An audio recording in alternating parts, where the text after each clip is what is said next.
What's up, everybody? I'm back for day 8 out of 100 days of making comics, and I'm super excited because I've slept and I got some really fucking awesome writing done today that I can't wait to share with you. And I'm winding down to the end of my day. I don't have much time left at all, so this is going to be a much shorter one than I've done so far. So straight off the bat, what did I accomplish today? Some really great stuff in terms of story development, in terms of writing, in terms of actually like getting this shit locked down and set in stone. And oh man, I'm excited. I'm sorry, I'm a little more like, this might come off as like a manic episode because I've got so much energy, but I'm just happy. It's one of those breakthrough kind of moments. I'm sure everybody can relate who's a creative, who's been not necessarily struggling, but struggling falls into this category as well, where like you know, you've got all the pieces, you know they fit, you just don't know how to get them to fit just yet, and then they do. You have an aha moment and things start falling into place, and usually that means sitting down to do the work, and that's really what I did today. I sat down to do the work. I looked at the problem areas and I solved them, and once I solved them, it sparked new ideas to fill in blanks in other places. It's like a chain reaction, because I find that usually one blank means there are others. It's a network of things that you're creating when you're telling a story, and sometimes having one missing component means there's just something in general that's critical that's missing from the story, and without it you can't solve those particular problems. It's like if you don't know a character's motivations, for example, you don't know what they should do or how they should act in a particular situation. And so if you're stuck and you're wondering, well, I don't know if they should do this or I don't know if they should do that, it's time to do some soul searching for your character, figure out who the hell they are, and have them make a decision. Anyways, this isn't meant to be a lecture of any kind. I'm just excited and I'm fired up, and I'm right smack in the middle of writing, like right now. I had to stop so that I could do this video though, because life is happening. Tomorrow, well actually right now, actually, Mel's grandmother and her mother have driven hours from Rockford, Illinois, all the way down to Bloomington to visit us, to visit her sister, Maria. We're going to do a bonfire tonight. Unfortunately, we're going to make some s'mores, eat some hot dogs, and spend some time with Grandma and Mel's mom. And then we have to come back home and get to bed as soon as possible, because I have to be up at 4 a.m.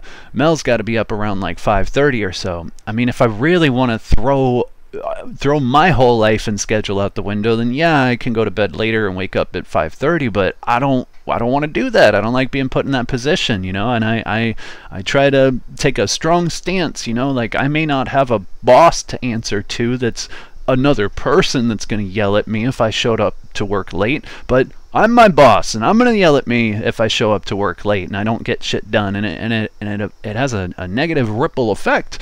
So that said, I'm trying to make the best of this situation, and so I've got a game plan. So rather than coming home and making dinner tonight, I'm going to pick Mel up. I'm making a little cooler, so I'm bringing drinks and ice and anything else that we might need, like for dinner and hanging out and stuff. I'm bringing that with me to her work when I go to pick her up. We're gonna scoop her. She doesn't have a choice. We're going straight to her sister's, because her sister's house is way closer than our house. We're gonna go straight to the family event. We are gonna grab something to eat on the way. We are gonna eat when we get there. We are gonna visit, s'mores, out of there, in bed on time, sticking to the schedule, and still spending time with family. Boom! Optimize that shit. Anyways, that's my plan. Is it actually going to work? I don't know. I got like 5 women that can completely be against me in this situation, so we'll see how it goes. Wish me luck. Fingers crossed. Anyways, back to the issue at hand. The 100 Days, my comic. What did I do? Okay. numero uno, and one of the reasons why maybe I'm in a little bit better spirits today is I finished the fucking book. I finished the anthology. It is done. Now I just need to, well, we're at the tail end of the day, so my game plan for the anthology tomorrow is to get the definitive cost and price of all the books and get those invoices shipped out to the rest of the creators so that we can get their funds into the pool of funds for the rest of the funds and place the final order is what I'm getting at. So I'm very excited about that. That means that is going to be off of my plate very soon, or at the very least I'm about to have a little 2-week vacation from it where I can completely focus on Se5 Complex guilt-free. Oh, I'm looking forward to that so much, especially because of the way my synapses are firing off right now about this story. So much is getting done. I need to barrel ahead and keep doing this. So, what did I get done for Se5 Complex? Quite a bit. More than I can summarize in any kind of succinct way, but suffice to say, as I mentioned earlier in this episode, I have filled in a lot of blanks, quite a few blanks. I've also not only finished my outline for my issue number 0, which is going to be so fucking awesome. It is going to end on such an awesome note. I have this image in my head of just a really striking splash page that is, it's kind of giving me chills. I'm thinking about things like, well, a lot of imagery that I've seen people do with the Joker, actually, just a kind of a madness that's scary and terrifying, but also intriguing. So I've told you a little bit about issue 0 and how it essentially, well, it starts with Sissy busting out onto a rooftop with a crazy mechanical thing trying to burrow itself into her eye while she's being chased by a bunch of guards on a rooftop that ends with all the guards being killed, the thing exploding in her head, and her tumbling back over the roof to fall splat on the pavement and die. That's how the comic starts. And somebody is there to witness this, as we discover in the story moving forward. But where we pick up after that, because that scene is actually towards the end of that particular arc. Where we pick up is before that, okay? And there's a very iconic scene, not iconic in the grand sense of like everybody's gonna know about this, but iconic in the sense of in my story, this is a milestone, a pivotal moment that is going to come back. The other character, Otto, who is this young, aspiring, she's a young person, she's out of college, she's a teacher and a hacker by night. Teacher by day, hacker by night. Wants more out of her life, wants to be larger than life, would love to be someone like Sissy, who is, for a simple comparison, like a Tomb Raider type character in the mind of somebody else who would want to be someone who's larger than life. So like an Angelina Jolie Tomb Raider type, someone that you might look up to but is dangerous and adventurous. Anyway, so that's her archetype, her thing that's going on. I don't want to belabor this too much. I've covered this in other videos. I'm just trying to set up why this is cool. So one of the first encounters is Sissy has tracked this person down to conscript her under duress in some way to help her with this mission. And that mission is the one that we open this book with, her coming out of the rooftop, the thing in her eye. So this person is, at her desk, she's grading papers or whatever at night under the glow of her laptop and maybe a candle. She's sipping coffee or tea or whatever, and she hears something off to the left of her. I don't know why, but it's off to the left of her. That's how I imagine it. And she notices the window's open and there's a drape blowing, and she thinks, that's strange. I didn't think I left the window open. And she goes to get up to go and close it, and somebody's hands are on her shoulders and pushes her back down. And she basically, wraps her hand around her face and tells her to be quiet and don't move. I'm not going to hurt you. And she holds this thing out in front of her and says, this slip of paper says I'm supposed to find you, or this slip of paper says you can help me. And from there on, the rest of the comic ensues. Things happen, a mission comes about. I know I'm skipping a lot of this. Believe me, there's plenty that happens along the way to set this up and make it feel natural, but I'm trying to get to the point. So an entire issue of comic happens at this point. This poor girl has been sucked into this crazy, violent world with this nutcase Sissy, who's right there, off on this violent adventure to try to take down this company, Haldis Corporation, or Haldis Industries. I keep changing the name. It was originally a corporation. Now I decided it's an industry. Really doesn't matter. Haldis is the name. Okay, so they're both against this company. It's just in different ways. Sissy is essentially a terrorist who's out to, you know, really destroy them, quite literally. Whereas Otto, the young girl who's been sucked up into this, is more like fucking with them now and then. She hasn't crossed any kind of crazy lines. Maybe some stuff she's done has been illegal, but not to the extent that she would get put in prison or anything like that. Maybe a slap on the wrist or a warning, but she just likes to make them she likes to expose them in an activist kind of way. Now she's in this world of where this person that has essentially accosted her and forced her to take part in her own crusade is shooting at people, killing them, and then dying herself. She's very rattled. This has been a hellish experience for her. So some things happen. She ends up taking the eye, which was the thing that they were there to grab in the first place. Her morbid curiosity and that little smidgen of her innocence that's left, that's prevented her from crossing any kind of lines, is tempted and swayed in a moment of maybe weakness, and she decides to go one step further, and rather than taking this as an out, this person is now dead, I can walk away from this, nothing is connected to me yet, I haven't done anything yet. Instead of that, she decides, I need to know what's in the box. I need to open the box. I need to push the red button. And so she takes it and runs and escapes and goes back home. And so now it's this thing on her mantle, you know, calling to her. What is it? Should I touch it? Should I mess with it at all? This is going to get me in trouble. If I open it, is it dangerous? Is it going to do something to me? Is it going to send off some kind of signal? Will the police be after me? Oh my God, why did I get myself into this? That's the situation that she's in. Very tense. So she decides, okay, you know what? Fine. I'm going to open it. And so I wrote this scene a little bit more clear today. So the way that I want this to happen is she has well, I'm not going to get into the relationship stuff with her and Lucas, because I could go into that for a lot longer, and I got very limited time, and I'm trying to sum this up. So some other scenes happen. Okay, so there's been some development in some other areas of the story. The point that I'm gonna cap this off at is she is about to go to bed, and she's walking into the room, and she has her hand on like the door frame, and she kind of like, her desk is over here, and she's kind of like, she sees the box, or I keep referring to it as a box because I think of it like Pandora's box, you know, and once you open it, all the evils in the world are here to fuck with you forever. Don't do it, just leave it alone.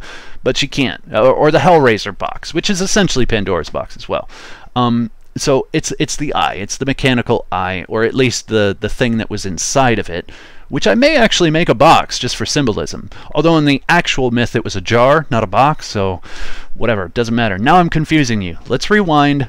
Let's keep it a box. Okay, so it's a box, and it's sitting on her desk, and it's lit by the glow of her computer screen alone. The rest of the room is all dark. It's very black, and in fact, there's light coming through the blind, so there's that separated light that's casting across all of her stuff, like a couch and a little table and whatnot. It's making it very complicated, okay? And so it's kind of, I'm not going to get into the symbolism of all this, but suffice to say, there's a little box and there's a light being cast on it. It's the clearest thing in that picture to her, and it's the thing that's drawing her focus the most. And she thinks, I gotta know, I gotta know, I gotta know. And so she goes, she opens it up, she hooks up into their computer, and she gets all of her little techie gadgets and stuff, and she starts trying to crack it. she manages to crack it, and what she discovers is friggin' horrifying. This person that she's just been spending her time with is terrible. She's wanted for all kinds of shit. She has murdered hundreds of people. She is, I should back up because I had said, oh, this person's a terrorist.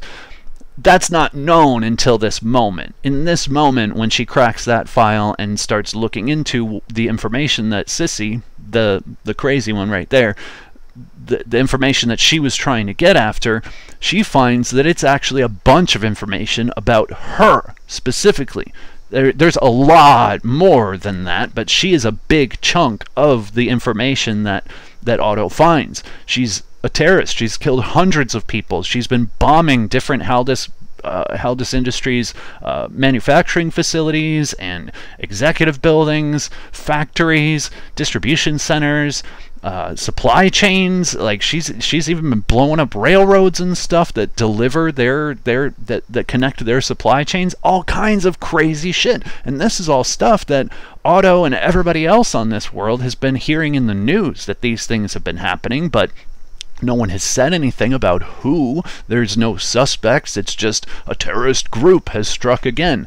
And now she's seeing that, well, this place, this guy with the mechanical eye, he seems to have more information on this person than the news is even letting up. And if the news is telling the truth and the government doesn't even know who's responsible for this, then, I mean, it's easy to believe that they would be lying. So is the guy with the mechanical eye working with the government? And is this like a bigger deal than I even thought? Jeez, thank God that person's dead, because look what I would have gotten myself wrapped up into.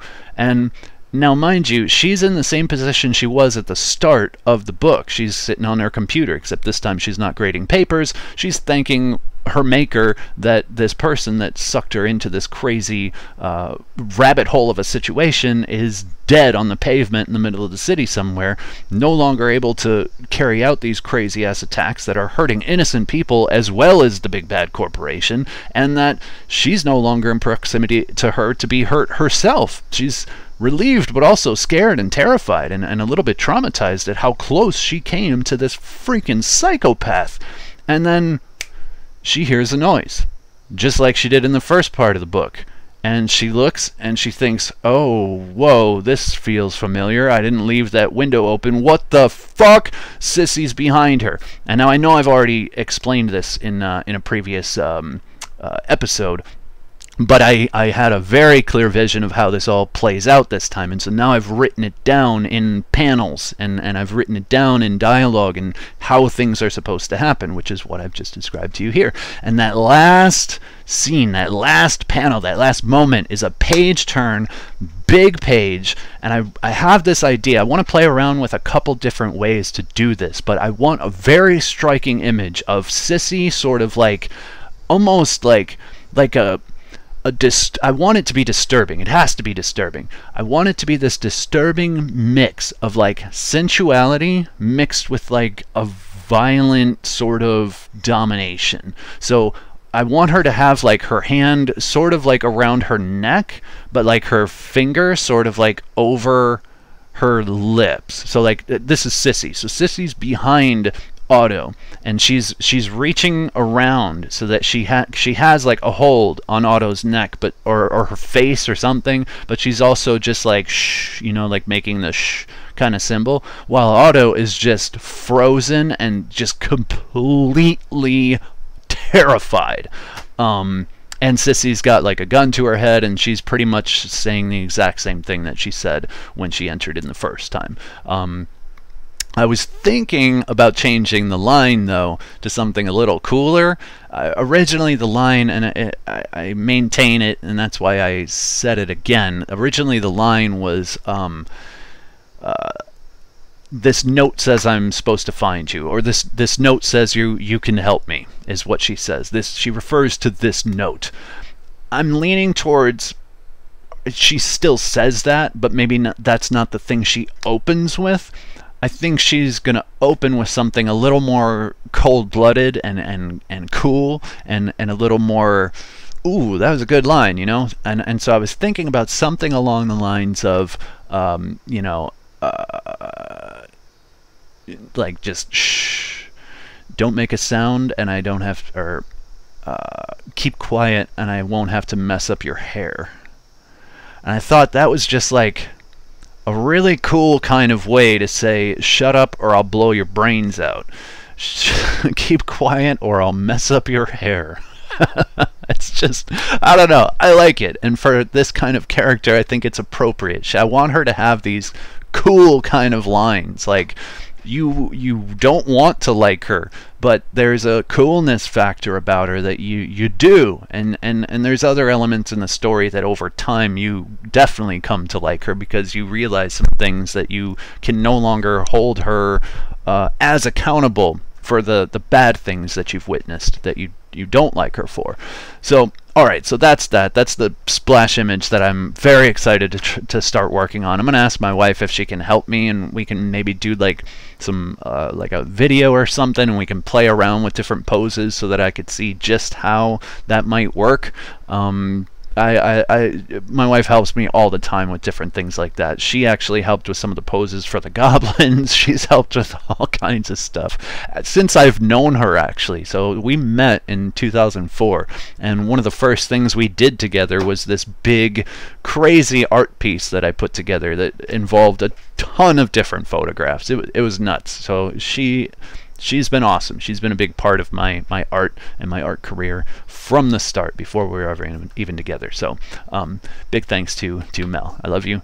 You're awesome. So moving on to the next big thing. I've written another issue. I have the first issue as well. So we have issue number 0. Now I have issue number 1. And issue number 1 rewinds so that you can follow Sissy through issue number 0. So issue number 0 introduces you to every character that we're going to have contact with throughout the story, minus one that will remain mysterious for now. It's super important that you don't know about this character, because if you do intend to read it, this is the big reveal. This is the big aha of the entire story.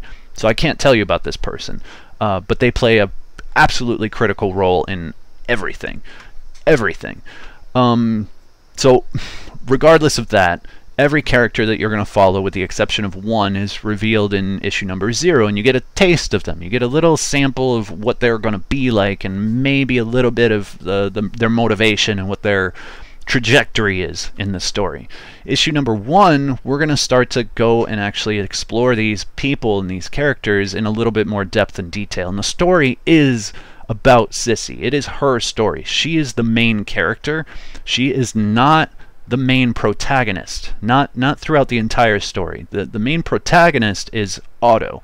And she's also, well, again, I can get into layers that I'm going to try to avoid for time's sake, because now I really have to go, and I want to get this, I want to read this before I go. So the first issue, we're going to dive into Sissy specifically, and we've already given you a bit of a twist in this mystery. Why did this comic just end the same way that it began, and yet time has passed? What is that about?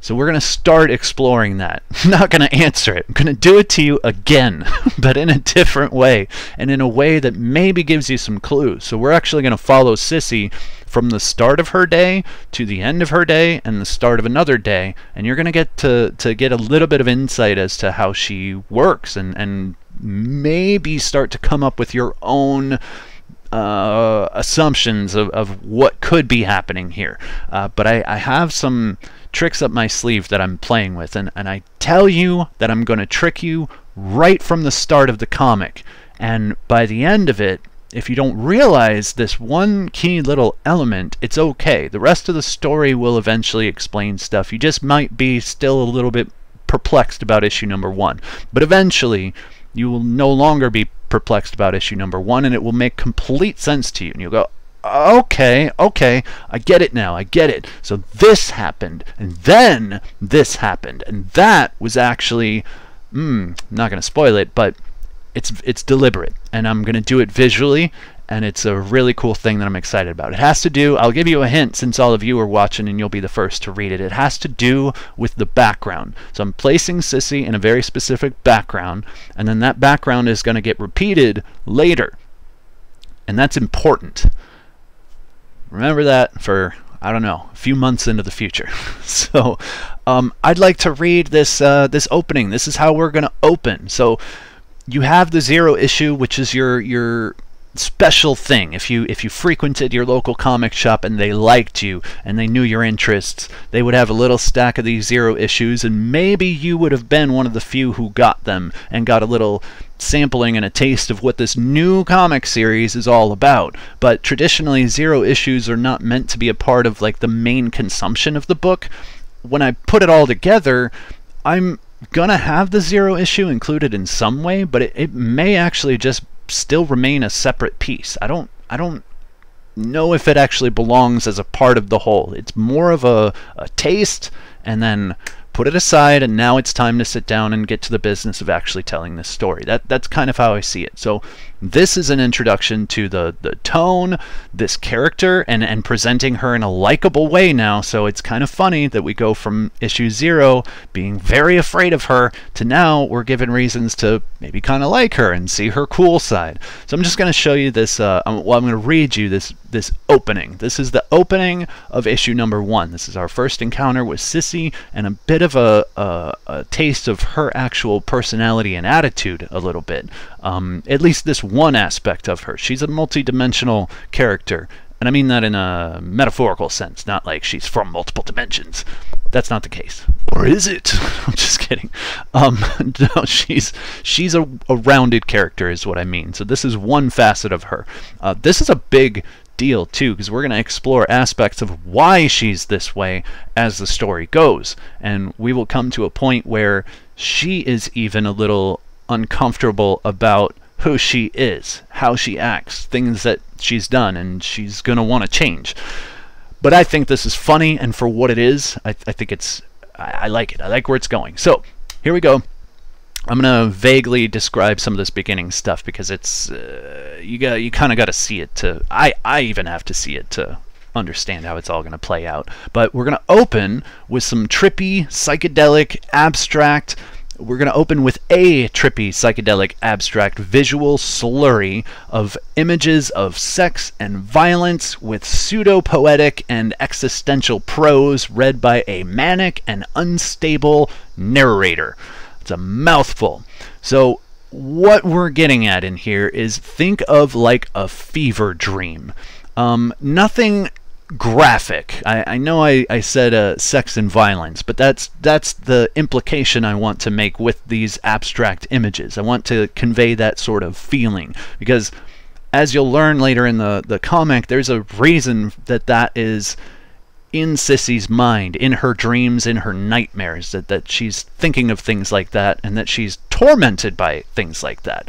And so over the top of these weird images, like this is like the psychedelic rabbit hole, like an Alice in Wonderland type of thing. You're getting tastes of things you know nothing about yet, that maybe further on down the line you can come back and look at this issue and it would make complete sense, and you'd go, holy shit, like the whole story was told in the first few panels. Whoa. But in the beginning, you're not going to know anything. None of it's going to make any sense. It's just random imagery at this point. And over the top of it, we have a lot of dialogue about memory, personality, what it means to have an identity, what defines that identity, who do we get to choose who we are, or are we willed by like a higher power? Again, like I said, I think it sums it up by saying existential prose. And the part where I say read by a manic and unstable narrator is this narrator is posing questions that they cannot answer. And so they're in need of the answers themselves, and kind of meandering and wandering and exploring these ideas without providing you, the reader, any concrete direction as to where we're going with this conversation. So that all being said, Sissy wakes suddenly from a bad dream. She's a passenger in a crowded subway car, crammed in a window seat next to a slovenly man who's been ogling her while she slept. Ugh, she's disgusted. But she can't pass up an opportunity to fuck with an ogling pervert, so she changes her tone a bit to be a little bit more flirtatious. You get a good look, dirty little man? So she's like, at first she's just like, oh my god, just like bothered. So she's sleeping. She wakes up, she sees him. Oh, God, I hate this person. But then she gets an idea. You know what? Maybe I'll fuck with him. Because this is her. This is who she is. Think Aeon Flux. Whenever you doubt my intentions of how I intend to portray this kind of stuff, think of Aeon Flux, because that is a direct inspiration for the type of character that I'm creating in Sissy. I'll get into that later, actually. This started as somewhat of a fanfic. More on that in the future. I'll tell you all about it and how I think that you shouldn't do fan fiction. You should create your own stuff and start it as fan fiction. So, anyways, so she wakes up, there's some guy ogling her, because obviously, look at her. And so she's, you know, half asleep, wakes up. This guy. But let's fuck with him. So she changes her tone a bit to be a bit more flirtatious.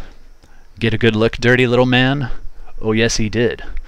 Looks aren't free, you know. Pay the tax and maybe I'll let you see a little more. So she's, you know, kind of, you know, presenting herself now. Like, oh, you want to look? You want to look? Have a look.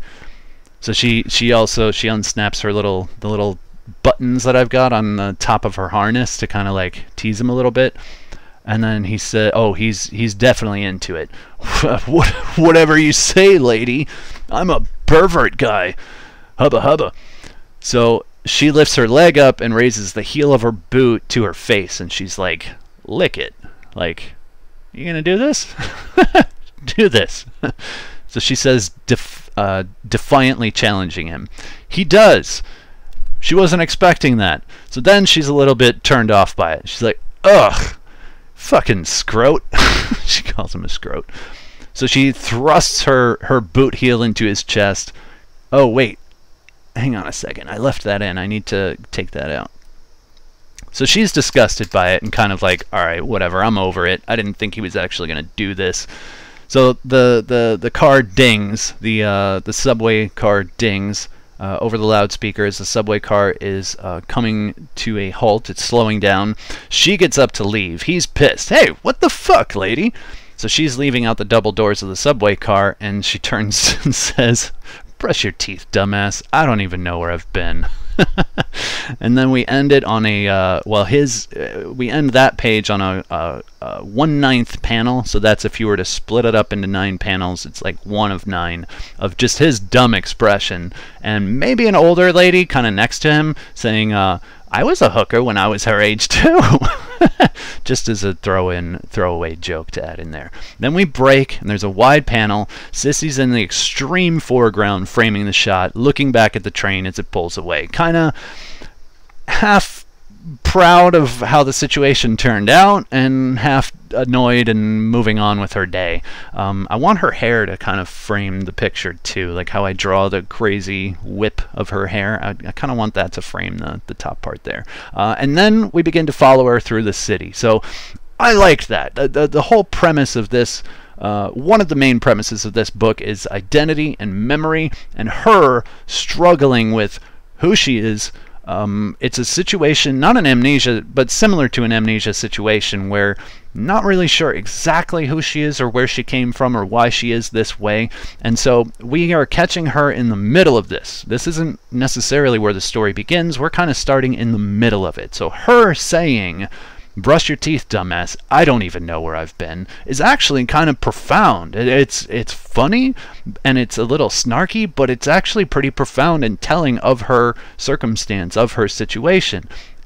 Additionally, as you'll find later in the story, the interaction between her and the dude is significant as well, because it's her, instead of being a victim of what's happened to her, she has taken it and made it her own. So now he's the victim. She's turned it on him. And that's kind of one of her things, is taking something that would normally be perceived as somewhat of like an oppression against her, and taking control of it, owning it, taking control over it, and using it as a weapon. So yeah, anyways, I really doubt any of this can possibly come off the way that I intended to when it's finally in print, but I hope that it did. I hope there's something here that's at least interesting. I hope you understand that this is an adult book with some adult humor. It's not intended to be gross or weird or pervy in any way, but I'm going to throw some characters in there like that to be a part of that conversation and to allow that conversation to happen and be a part of it, because they exist in the world too. I'm not going to just exclude them. I'm not trying to create a utopia where, you know, everything is fine. I like telling a little bit grittier stories, and sometimes I got to make characters that I don't necessarily like. And so I put her in this situation, and I had her deal with it in a way that I think she came out on top and owned him pretty hardcore. And I love that line, "Brush your teeth, dumbass. I don't even know where I've been." And I played around with a lot of different versions of that. There was a little bit more violent of a version. There was a version where he tried to assault her, and a lot of it just started feeling like gratuitous. Like there's some comics and some movies and different media in general that tries to show you like an empowered female character by assaulting her and then making her fend off her assaulter, and things like that, or like a near rape kind of situation, and then a fight has to happen to defend her honor. And I don't know, all of that feels a little more like gratuitous and fetishized to me. I never quite feel like the tone is appropriate for the message they allege that they're trying to say, you know. My character Sissy, I've designed her very purposefully. She looks like that for a reason.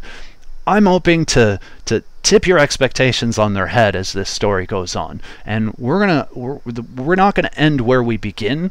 We're gonna explore this and what this might entail, and we're gonna analyze that and talk about that. And this character herself is going to look at herself in the mirror in some ways, and literally and figuratively, and come to her own assessment of what this means. What is this type of character? This cheesecake pin-up, overly provocative type of character. What does that mean in the context of this story, in the context of her life, her history, all of that? It's a major part of this, so I wanted to start it in this way, and then we'll see where it ends up. But I'm very happy where this is going, and I feel this is the tone I want to start with, and I hope by the end of the issue as well, there's even more character and depth to the writing and the story that keeps you interested in on many different fronts, not just this humor front and these subtle little allusions to things that will be covered more in the future.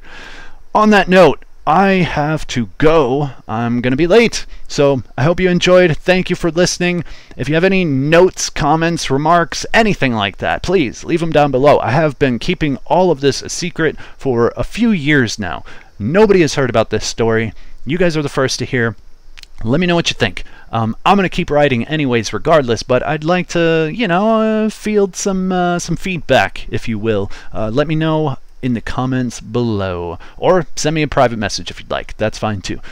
On that note, everybody, thank you for watching once again. I genuinely appreciate everybody who is liking and giving feedback and all that. Any little way that you can let me know that you're watching, I appreciate. So if you are watching this, especially on YouTube, give it a thumbs up. Even if you're not leaving a comment, give it a thumbs up just to let me know that, hey, keep going, awesome, good job, I'm enjoying it, something like that. It motivates me. It motivates me to get my ass in gear and do these and get more done so that I can have more to talk about with all of you. Regardless, I'm going to do it anyways, but still, it's nice. It's nice to know. It's the weekend for all of you. It's not for me. It's kind of like my Wednesday right now, so enjoy your weekends. Enjoy the summer while it's still here and while we have some left. And I'm going to continue on getting on with work. It's like a regular work week for me still, so don't mind me. I'll keep plugging along. You have fun. I'll see you when I see you. All right, everybody. Peace.